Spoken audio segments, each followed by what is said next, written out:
The CDC releasing new COVID-19 recommendations as more Americans build up immunity to the virus. Jill Nato has the latest on what health experts say you no longer have to do. More than 2.5 years after the pandemic upended life as we knew it, the Centers for Disease Control and Prevention is now updating a landslide of COVID-19 recommendations.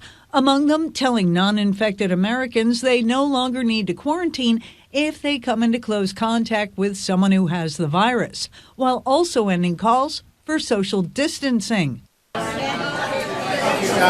And while many people were lax about staying 6 feet apart before Thursday's update, the CDC announcement could help make students' lives a little less taxing come fall, with many schools having previously kept students spread out. This comes as CDC officials also tell schools they no longer need to do daily COVID testing on their students. Because we are no longer recommending quarantine, we're no longer including a section on test to stay.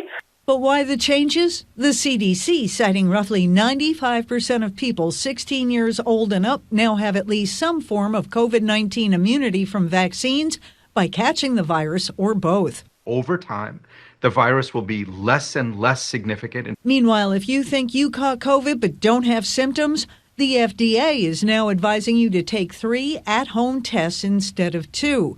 If you do test positive, the CDC says you should isolate for at least 5 days. On day 6 or later, when they are fever-free for 24 hours, they can end isolation and wear a mask. Jill Nato, Fox News.